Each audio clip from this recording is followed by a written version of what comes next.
Because when you're saying, I'm going to get freedom because of this financial nest egg that I've built up, what you're really saying is my freedom is dependent on finances. To which case, I will never be free from finances. I'm going to be a slave to money because my freedom is dependent on money. I define financial freedom as freedom from finances versus freedom because of finances.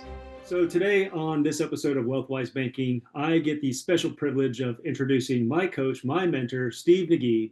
When I met Steve, probably back in February, March of this year, I had certain preconceptions about money, right? I had certain preconceptions about wealth and finances, and really what Steve kind of brings to the table. And if you don't have a mentor, someone who can challenge your ideas and challenge your understanding of yourself, your understandings and relationship with money, I think this is a great place. So I want to welcome Steve today. He's going to tell you a little bit about himself, a little bit about TruePath, and what this really is more of a continuing conversation of where Jason and I left off last week, off the independence episode, right?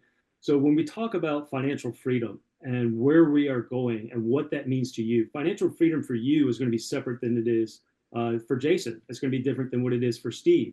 And we really want to start asking those questions on why are we working so hard? What is the end in mind? And what better person to start asking these questions than the guy who asked me those questions? So Steve, welcome. Jeremy, thank you very, very much for having me, both Jeremy and Jason. I appreciate you guys having me on the show here today. I'm super excited. I remember when you asked me about this, Jeremy, to be on the podcast, my immediate answer was absolutely, if you remember. And then my next immediate answer was, what are we talking about? And I remember that. And remember, you said exactly what you just said now, right? Financial freedom and all of the things that we've talked about in our coaching sessions. And I love that you just used the word preconceptions or like preconceived notions around money, because not only did you have them, I had them as well. And so when you asked me to do the podcast, my first thought was absolutely. Then what are we talking about? Then, well, why do you want me to talk about? I'm in as much of a shitstorm as the rest of us, right? So again, it's an honor and a privilege to be here with both of you guys today talking about it, because as much as I was in that same shitstorm, I've done a lot of work to come out of it. And I'm by no means a guru, but definitely studying to become an expert in this field, studying to figure out what are my own subconscious blocks and mental blocks around money. What are other people's around me? What are the patterns that I can identify? And then how can I take all of that data and information that we're learning inside of the system that we've built inside of TruePath Financial to really bring to the public and challenge, as you said, challenge their ideas around money, around wealth, around what it means to be successful. And really my goal today is not to change anyone's mind, but to challenge thinking, challenge the way that we were all taught to think. Because I think when you go from trying to change someone's mind to trying to challenge someone's mind, you open up an opportunity for curiosity. And I think that's where we do all of our growing. You could say some of our growing or most of our growing, but I truly think all of our growing as human beings inside of personal development has to be met with curiosity. If we're not being curious about something, we're not going to grow around that thing. So I appreciate you guys. I'm just a little bit more curious than some people are around money, or I was curious first, and now I get to share that with everyone. So again, appreciate you guys having me on.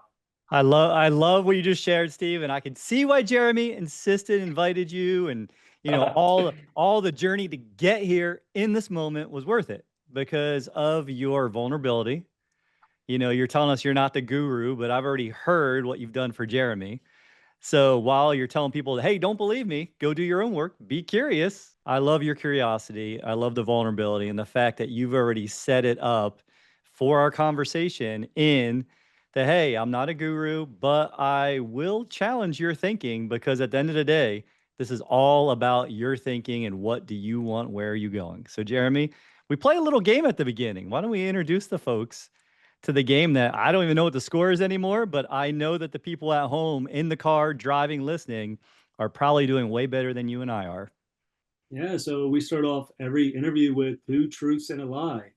And so this is our opportunity to guess which one of these are the lie. And you can put them in any order. Jason's going to make his guess. I'll make my guess.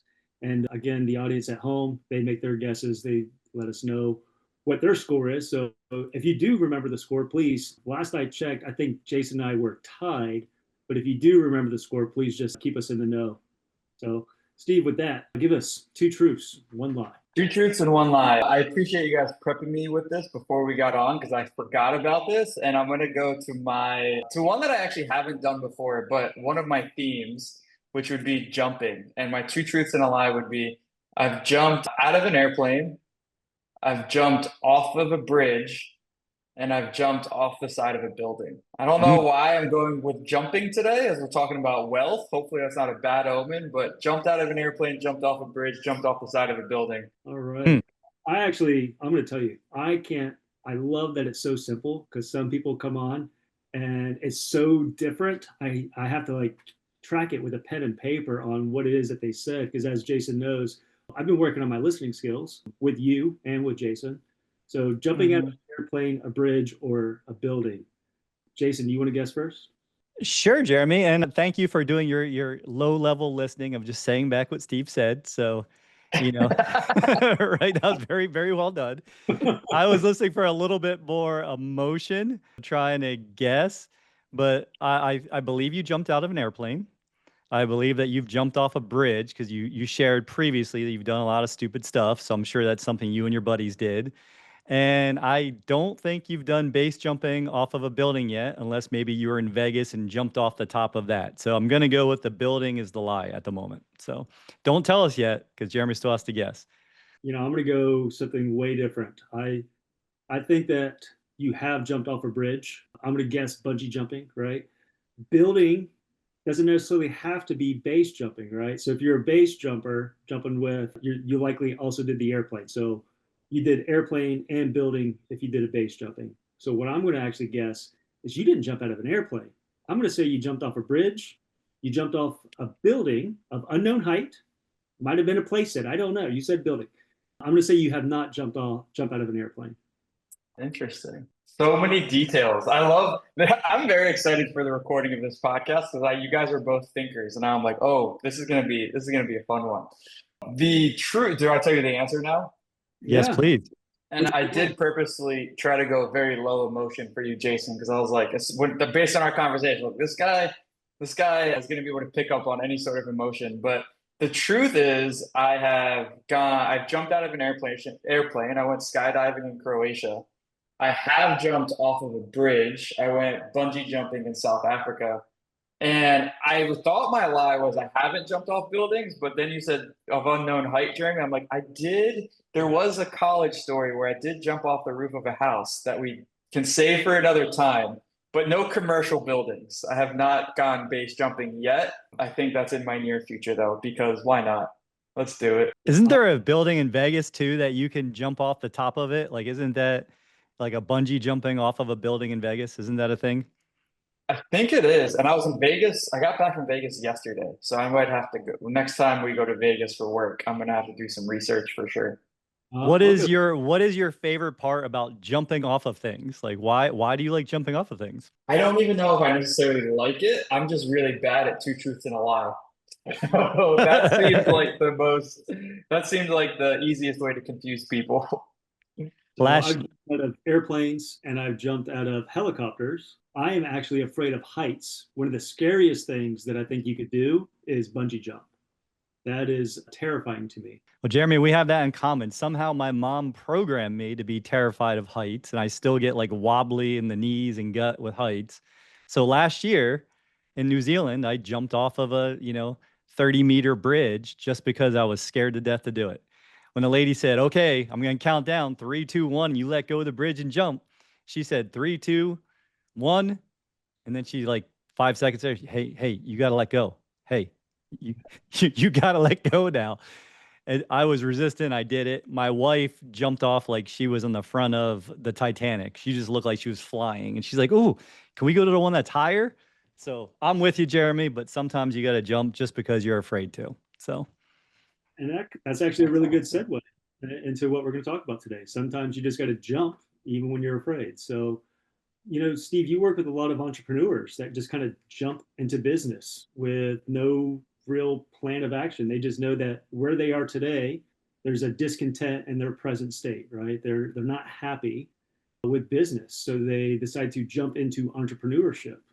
And again, we're kind of having a continuing conversation of where we were last week when Jason and I were talking about the founding fathers and the mutual beneficial interests of starting this country and where we are today. When you look at and working with and your experience with entrepreneurs and going into, I guess, jumping into entrepreneurship, jumping into business, where do you see that? Like, what are they trying to do? Is it searching for financial freedom? What does that even mean? Yeah, it's a really good question and a perfect segue. That was almost why I picked it because I was like, we're going to jump into some crazy conversations today, and it's everything has a pro and a con. I think is how we know it best, right? I like to use the verbiage of all of us have a superpower and a kryptonite, right? Mm. We all have a strength and a weakness. And I think to be a successful, and the reason I hesitate when I say the word successful is I think at some point, Jeremy, we're going to have to define success as you and I have talked about it in the past, but I'll just say accomplished for now. I think for an entrepreneur to find accomplishment in what they're doing, they tie it a lot of times to finances, right? But I think the superpower and the kryptonite, if we go back to that for a second, of most entrepreneurs is that they're willing to jump very quickly. That's their superpower because that's what it takes to become an accomplished entrepreneur is if you want to make money, if you want to serve your community or your clients or your customers, you have to be very agile, you have to be very versatile, you have to be willing to jump, right? Whether it's from strategy to strategy within your plan or whether it's from one plan that you thought was going to work to a brand new plan. While that's a superpower, I also think that's a kryptonite of an entrepreneur because sometimes we jump when we get scared, meaning the plan, the strategy, the tactic that we're kind of chasing down to bring ourselves success, achievement, accomplishments is the right one. It's just taking a little bit longer than we want it to be. And the self-regulation that it takes an entrepreneur to not jump ship and be like, well, I thought this was going to work. We're 3 weeks in, it's not working. I need to make money now, so I'm going to go somewhere else. That could be an example of kryptonite because it's like, if you had just waited, right, one more hour, one more day, one more week, and you didn't jump, everything that you were looking for may have just been on the other side of that wall. So while jumping is a necessary, sometimes it could be a necessary evil, right? Sometimes it could be the thing that we don't want to do, even though it's like the thing that got us to where we are. I don't So, know if that's making sense, but well, you opened up like 34 doors, I think, in that moment. yeah, yeah. And I'm down. I'm ready to go through any one of them. Okay. Lots of doors. So with your entrepreneurs, basically their superpower, they can make decisions quickly and take action, right? They're willing to fail and fail fast. But their kryptonite is also they're willing to switch quickly if they don't think it's working and they might be 3 feet from gold. So how would you say they're able to, or maybe with the successful ones you've guided, what's the delineation or what's the thing that has them really stay long enough in something to see it through? That's such a good question. And I think this is where we define success because of even just the way that you asked it, right?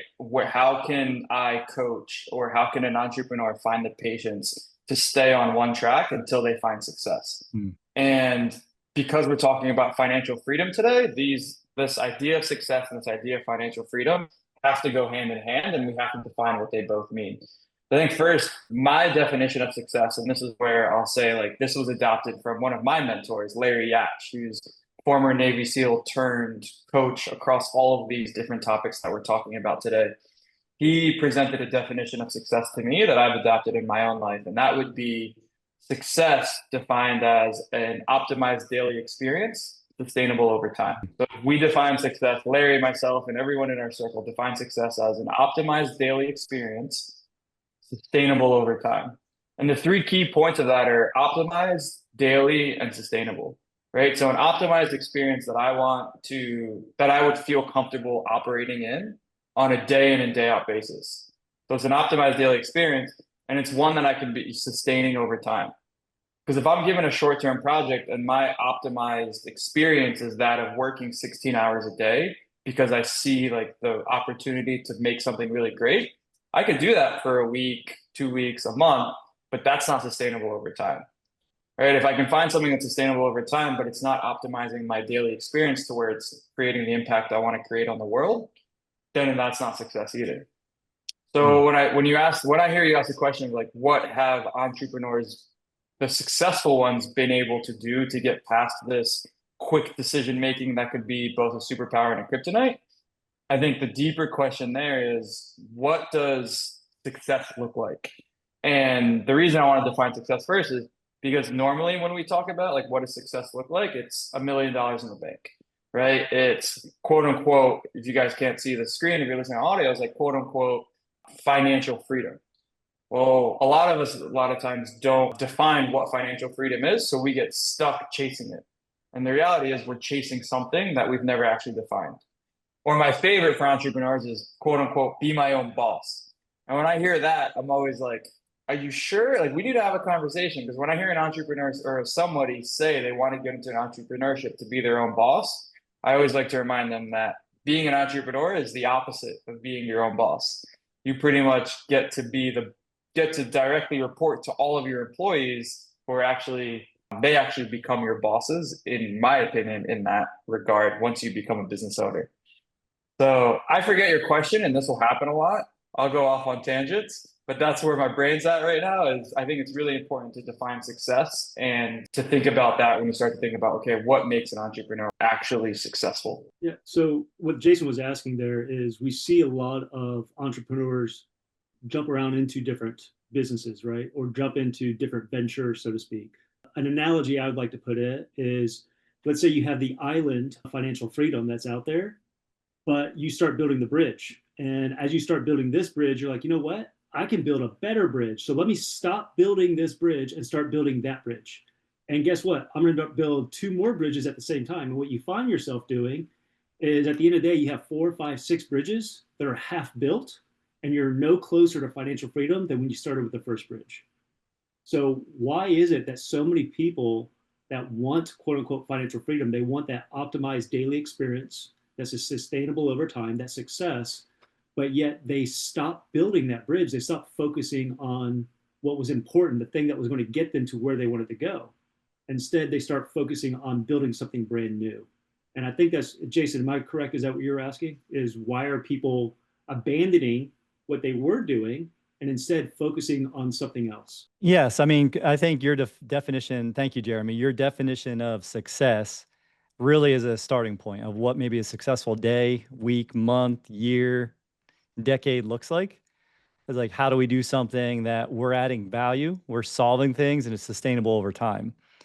But then what is, maybe we need to define, like for you, Steve, like how would you define financial freedom? What is financial freedom? And my question was more about what do you notice that successful entrepreneurs have in common that keeps them focused for that period of sustainable, optimal experience over time to help them get to the island that Jeremy just mentioned? Got it.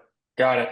I appreciate you guys coming back around, because I will go on tangents. And as you're both talking now, I'm like, oh, this is going to get real deep real quick. So now I understand the question. Are you both ready? Because that metaphor, Jeremy, you know me, that I'm very visual, and that metaphor of 4 unfinished bridges is exactly what our definition as humans of financial freedom ends up producing. Right? We're all chasing fun, and I'm going to go deep into this. So bear with me here. I got to frame it for my own brain. But all of us have a definition of financial freedom that's pretty similar. And because we all have a definition of financial freedom, it's like, okay, when I get there, and when I say definition, I mean like we all view financial freedom as a place, right? We all view it as a place that we want to go. So when I make $1 million, I will be financially quote unquote free. Right? Or when I generate $10 million of revenue, that'll be what provides me financial freedom. Here is the problem. And what I'm going to do is I'm going to define financial freedom, and then I'm going to go back to this 4 unfinished bridges, and we're going to talk about the conscious and the subconscious, and it all come together great. But at any point you guys need to interrupt me, please do so. But the problem with the concept of the word financial freedom is that, and it's nothing that has to do with the words, it all has to do with the social context we've put around that phrase, financial freedom. The problem is we've put the context around it that money is the thing that's going to provide us freedom. And So, before you go deeper, I just want to yeah. give some context on this because I was watching, what we talk about is a path to your personal, control, guarantees, and you have you shift your feelings around your relationship with money. But then I like watch them advertise what financial freedom is. And it's always Hmm. about having the things and being able to go to the destinations when you want with very little cost now for a lot of cost later. So it's where I think you're going is a little bit of subjugation to the system, the word. But I'm going to let you dive Hmm. deeper into that because it's the construct that you're talking about. Like when whatever it is that you are in love with, going after, doing, you by your focus, you are subjugating yourself to that thing, no matter what it is, good or bad. So, Absolutely. I love that you said that. The simplest way to say it is, are you talking about freedom from finances or freedom because of finances? And mm, when you're talking about freedom because of finances, I would say that is the most common way the phrase financial freedom is viewed, right? When I get financial freedom, that means I'm going to be free because of this next nest egg of finances that I've built up, right? Jason, definitely you and I are on the same page. That financial freedom is the biggest trap in the world. Because when you're saying, I'm going to get freedom because of this financial nest egg that I've built up, what you're really saying is my freedom is dependent on finances. To which case, I will never be free from finances. I'll mm, have quote unquote financial freedom, but it's the exact opposite of freedom. I don't like using this word, but I'll say it here. Like, I'm going to be a slave to money because my freedom is dependent on money, right? And we can go deep into the money is question. I'm sure we'll get to that in a second. But when I think of freedom from money, freedom from finances, so that would be everything we just talked about, freedom because of finances. Freedom from finances goes into more of success as a daily optimized experience sustainable over time, right? Freedom from finances means I can experience freedom right now. And if I have a high amount of finances, a lower amount, if I have a nest egg, if I don't have a nest egg, Jason, you kind of talked about the emotions around it. It's like I am free to do whatever I want. Some things will produce money, some things won't produce money. But my daily optimized experience is one where I'm free to make choices and decisions that are going to build the experience I want. Inside of that, some of those experiences may bring money, some may not bring money. But I define financial freedom as freedom from finances versus freedom because of finances. That's really powerful. the same thing, Jeremy. Very, very powerful. Hope somebody write that down, people. Write that down. Freedom from finances, not freedom because of. So let me throw something out there, right? As someone who did not grow up with money, did not grow up in a good financial household. Steve, is that just something that rich people would say? Like, how can someone who's grinding Mm. a living paycheck to paycheck define financial freedom as freedom from finances when they've never had money to begin with? Absolutely. To be clear, I'm glad you brought this up. I grew up in North Philly. I did not grow up in a good financial situation whatsoever. And this is why at the very top of the episode, I was like, thank you so much for the kind words, Jeremy, because I'm right there with you, right? I have a bunch of preconceived notions around money. I grew up in a hardcore scarcity mindset where I only purchase things based on the price tag, right? And I was experiencing the opposite of financial freedom, right? In my head, if I could make a lot of money one day, I would be free, right? And as a 10-year-old, it was like, hey, can I get the chocolate milk? Well, it's $1.49. It's not 99 cents. So no, we can't get the chocolate milk this month, maybe next month, right? Or like, can I buy a new pair of clothes? Well, you got two new shirts at the beginning of the school year, so nothing until next August. So very much, I completely understand. It's like when there's a realness to living paycheck to paycheck to pay bills, keep the lights on, keep the heat on, keep food on the table. Inside of living like that, right? Inside of living paycheck to paycheck, which the majority of people listening to this podcast are probably currently experiencing, right? I'm fortunate enough to not live paycheck to paycheck, but I'm definitely not wealthy by any means, right? I still got to show up to work every Monday, still need to get my paycheck, or in a few months, I'm I'm going to be in a lot of trouble. The advice or the thing that I would say to the individual who still lives very much like how I lived for a very long time, which was, I don't care what the product is. I don't care what the quality of the food is. I'm just going to figure out, okay, do I have enough bank or money in my bank account to purchase that thing? I would say you can still experience financial freedom from an emotional and experiential standpoint. And the reason I say that is because living the way that you and I and Jason, I'm sure at some points in his life, and a lot of people have lived of living absolutely paycheck to paycheck, meaning like you have to make sure the bills are paid before you can save any money. There's a freedom in that because you still have the choice of where you want to go in life. You still have the choice of where and how you want to spend that money within reason.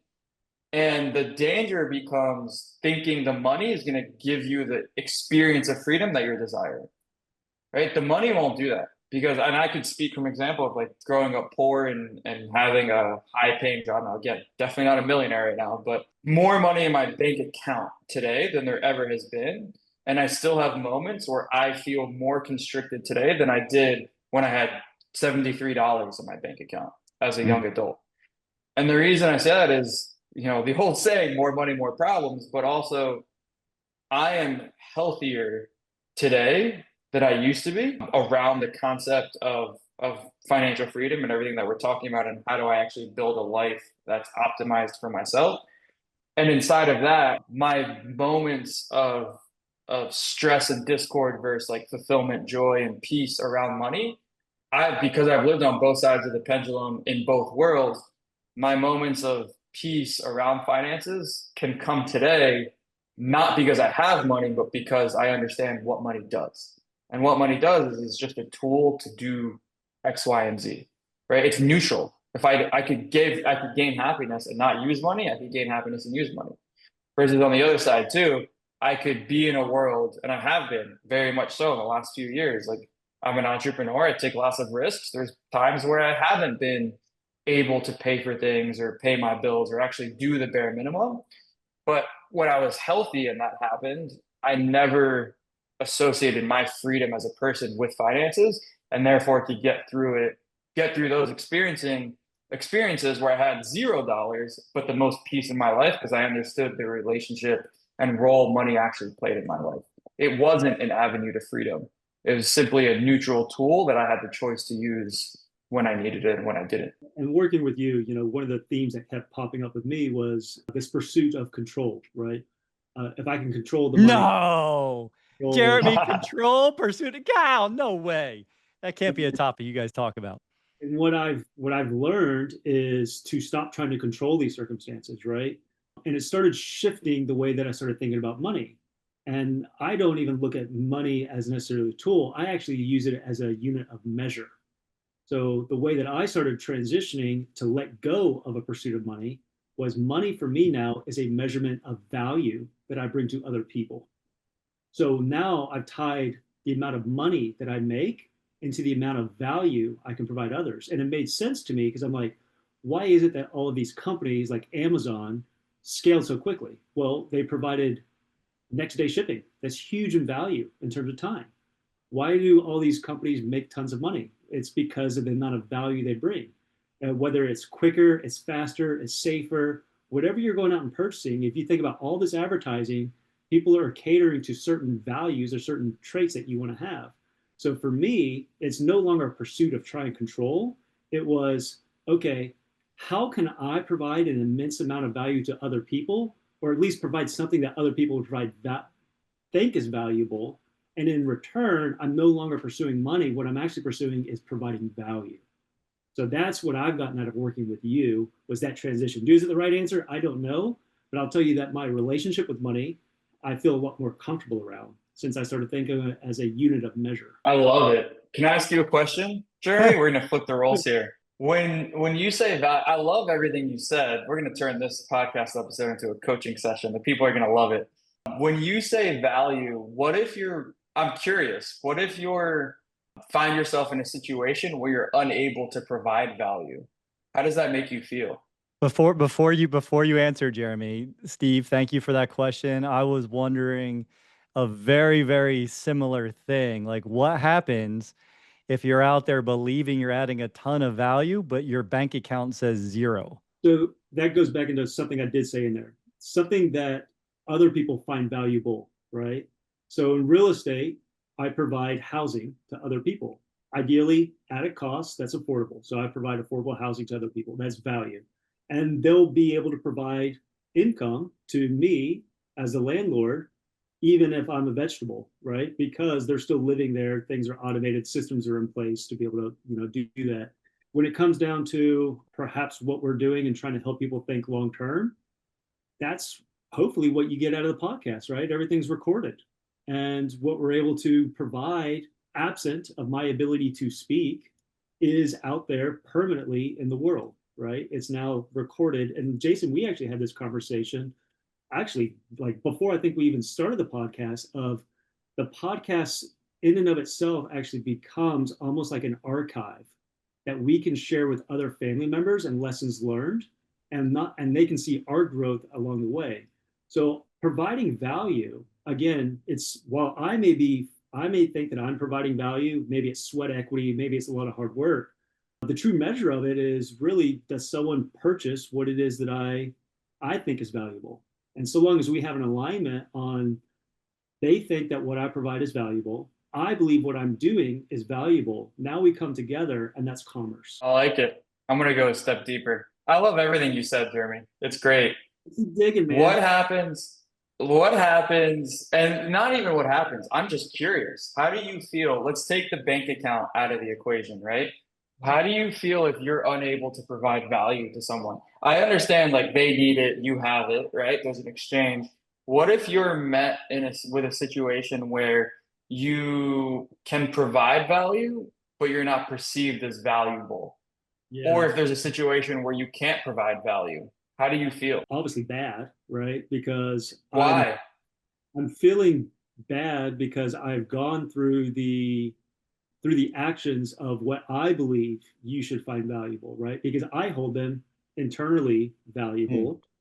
And so since I value them, I believe that someone else out there also values them. I think that while someone may value what it is that I have to bring, perhaps I'm not communicating correctly. So that immediately makes me think, when you ask that question, of a relationship with my wife, as an example, right? There may be times that I am bringing value to our marriage, but I am not communicating that value for her to understand that it's valuable. And that's messaging.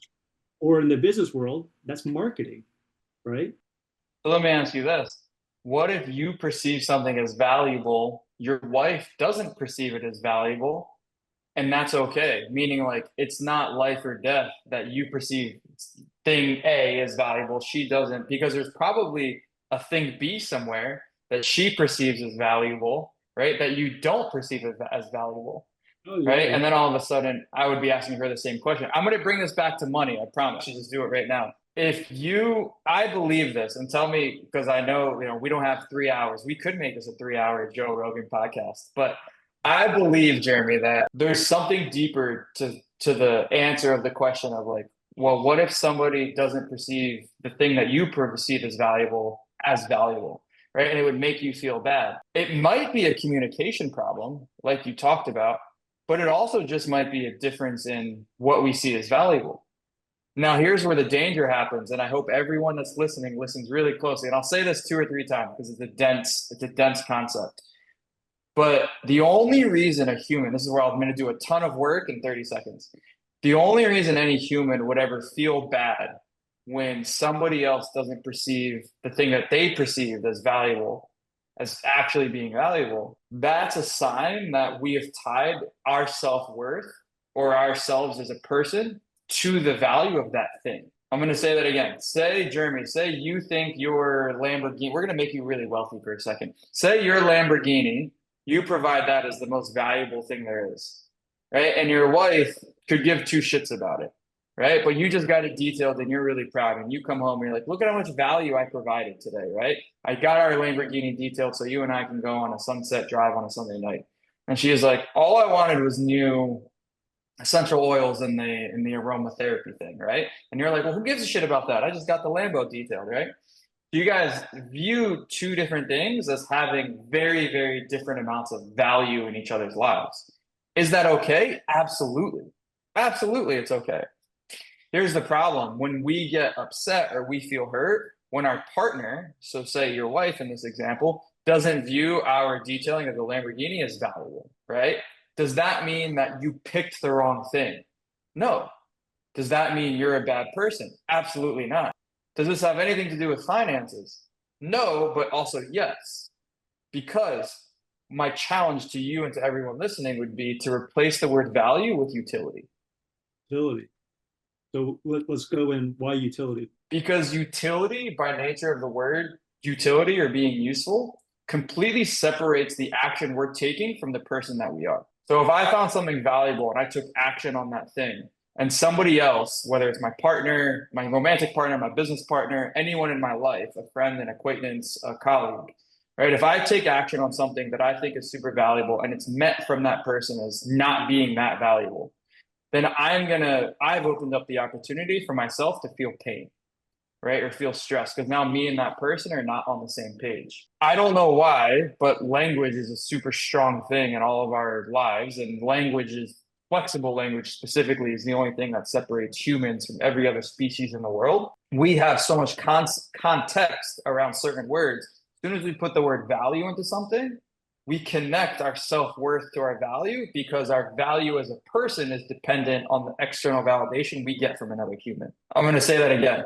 When we use the word value, we connect it to our self-worth because innately, given the context and social construct of the word value, we are now going to make our self-worth and our level of value of ourselves, call it self-love even, right, dependent on if somebody else perceives what we're doing as valuable. For whatever reason, when we turn the word into utility, we separate our self-worth and our value as a person from it. And it's like, well, I'm going to do this thing. I found it to be very useful. Some people may not, but my self-worth as a person is unaffected, right? So how do we tie this back to money? I can go out into the world and provide a useful service or product to the people who need it and actually perceive it to be useful. But I'm always going to be met with people who don't perceive it to be useful, right? So if I say, well, my value as a person is tied to this thing, they're never going to purchase it because I'm going to try to push it from a sales perspective. But even worse, they're never going to push it. So I'm going to go on a downward spiral, right? Person number 2, person number 3, person number 4 didn't find my product or service to be valuable, right? But I'm an entrepreneur, I'm a business owner, and my livelihood depends on you to finding my product or service to be valuable. So therefore, my freedom, if I'm using the word financial freedom, right, in the traditional sense, therefore my freedom is dependent on you purchasing my service. If you don't do that, not only am I going to not experience freedom at all because I've tied my freedom to my finances, I'm going to go into a downward spiral because now I think no one likes me, right? And you start to see how this loop is created of like, I'm not worthy, right, to experience freedom unless I have money. Because I'm unworthy, I'm going to go behave in a way where I have to push sales all day long.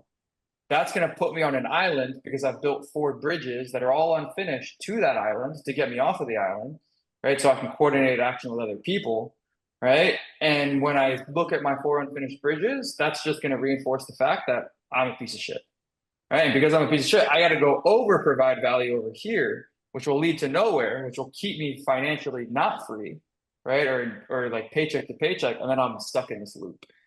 And the reason why I said we're going to go deep is because the whole financial freedom loop or the whole like grind until you burn yourself out of an entrepreneur, yes, it starts at phrases like financial freedom. It starts at phrases like burnout. It starts at phrases like, well, if I work really hard, I'm going to get to that place that I most of the time never would have even defined. But the reality is, if we look a few levels deeper and we start looking, okay, why am I in entrepreneurship? Why am I in business, right? It's not to be my own boss. I promise you. If you're an entrepreneur listening, I promise you, you're not your own boss when you're a business owner, right? I promise you, financial freedom is like the last thing you'll get from entrepreneurship as being a business owner. But a lot of entrepreneurs go into it thinking if I provide quote unquote value to the world will value me and I'll experience financial freedom. My challenge is to completely flip, and I'll end with this, right? Completely flip that on its head of like, I'm going to start my own business to be my own boss to gain financial freedom. And my challenge would be, I'm going to start my own business, period. It's like, stop. Now start to ask yourself why. If it's to make money, I promise you there's easier ways to make money. If it's to be your own boss, I promise you starting a business is not going to allow you to be your own boss for at least 3 to 5 years, right? But if it's to create an experience and to bring utility into the world, right, that's completely independent of the feelings of value and self-worth you have as a person, once you detach from that, then you can maneuver and kind of coming full circle to our conversation, jump from building to building, bridge to bridge, airplane to airplane very quickly, knowing that this may bring me money, this may not bring me money, this tactic may work, this strategy may not work, but my freedom is 0% dependent on my finances. And as soon as you go in with that, I guarantee you, it sounds cliche, but success comes. Success comes pretty rapidly. I feel like I just unlocked a new level in the video game of life. And I hope so. The next trauma, right? The next boss to go and get better. So if I understand correctly, it's utility is the usefulness, but really entrepreneurship, the end state is I want to start a business, stop. But it shouldn't be driven to the value that you think you're going to bring others or the income or be your own boss.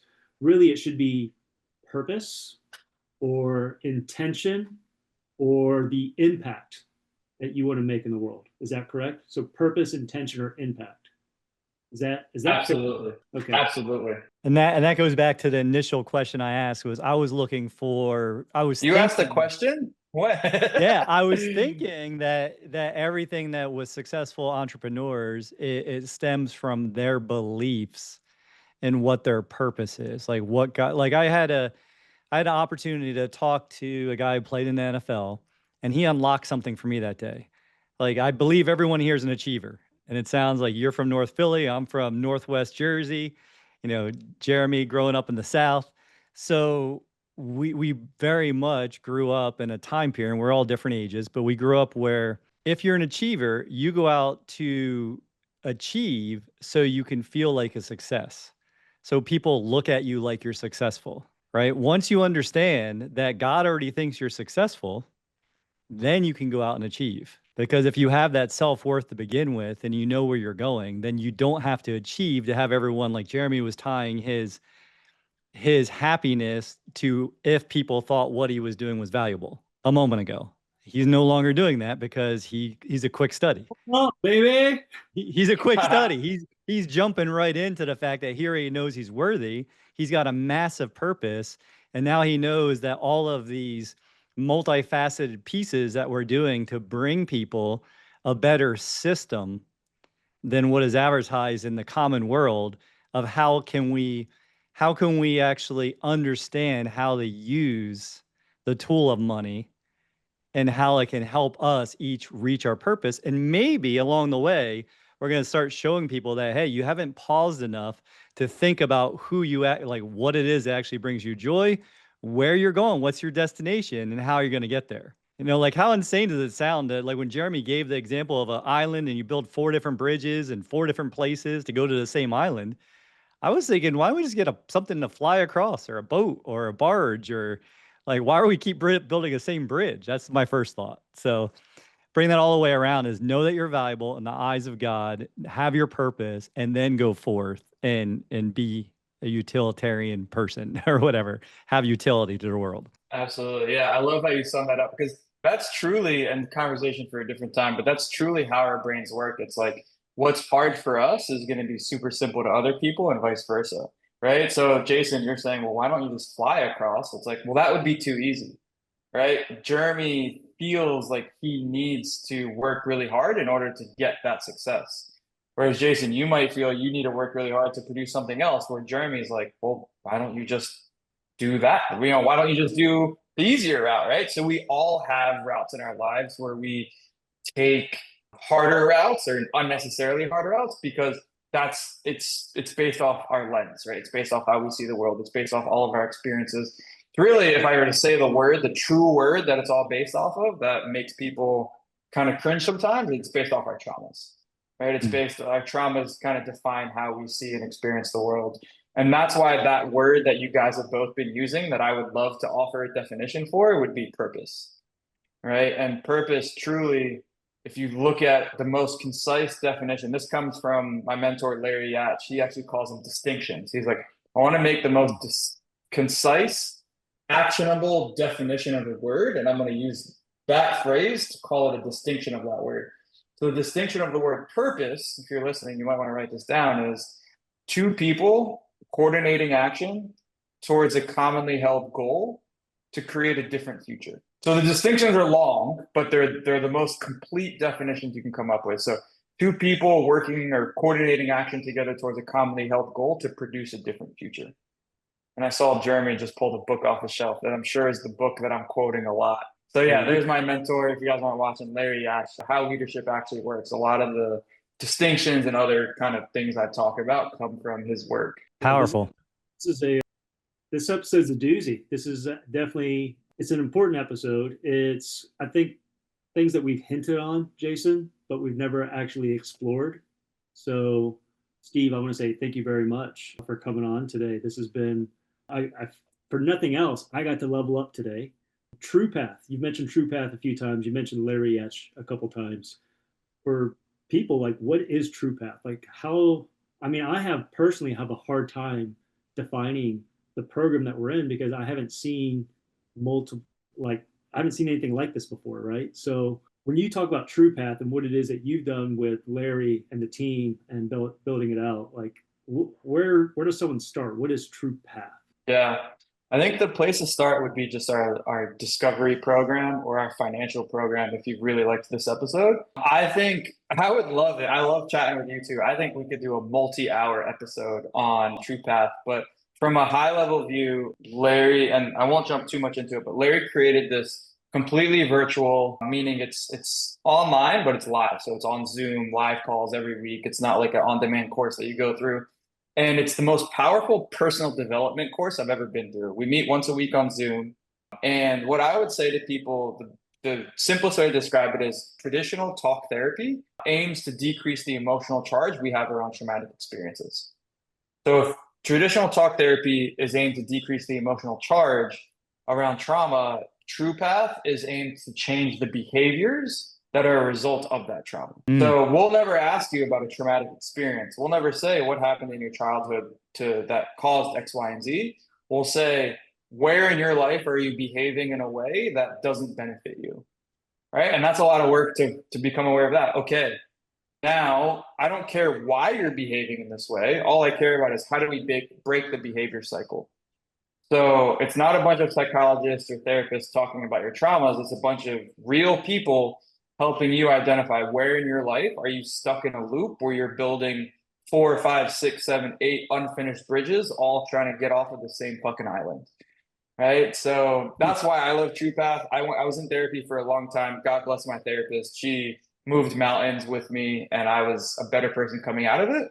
But I was still stuck in these behavior loops until I got involved with True Path, and the work that we do inside of that program allowed me to break a lot of behavior loops that even though I was happy, were still holding me back. And I can definitely say the financial loops that I broke have allowed me to produce, it sounds weird saying on a podcast, large bank accounts, not financial freedom, right? Financial freedom was produced inside of me and my work. The money is just a byproduct of being healthy and having a healthy relationship around money. So I'm excited. Let's do another episode around True Path. I would love to chat more about that. Let's do that and go long and plan to go long, because I think what you just unlocked was exponential for everyone listening. The really purpose why the three of us are coming together with a common goal and a common outcome is to break that pattern for our listeners, to help them understand themselves a little better. And once they realize what they have inside themselves and the freedom they can have by changing patterns of behavior to go and achieve and add, whatever their purpose is. So this is going to be exciting to continue this on. I loved how you wrapped it up and how exponential it is. And you're like, hey, my bank accounts are big. It feels a little weird saying that, by the way, and it's okay, because that's not my freedom. My freedom is I'm out doing my purpose of interrupting patterns and helping people escape from that loop that they're stuck in. Super cool. Absolutely. Yeah, Absolutely. And to be clear, bank accounts aren't that big. I promise. Huge. But They're that's not where huge. I'm He getting told my me free. beforehand. I mean, they're I massive. I wish. I went apartment hunting today, and I was like, "Can we get the washer and dryer in unit? Is that possible?" no, I, No, it was a pleasure, guys. I appreciate it.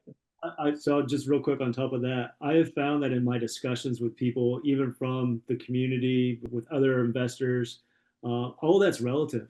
It really is. When I hear someone say, "Oh, that's expensive," I literally have no idea what they mean anymore because expensive could be like what you said, $1.49 chocolate milk over a 99-cent milk, or it could be the washer and dryer, or it could be, oh man, do I get the 2024 Lambo or should I wait for the next 2026 series, right?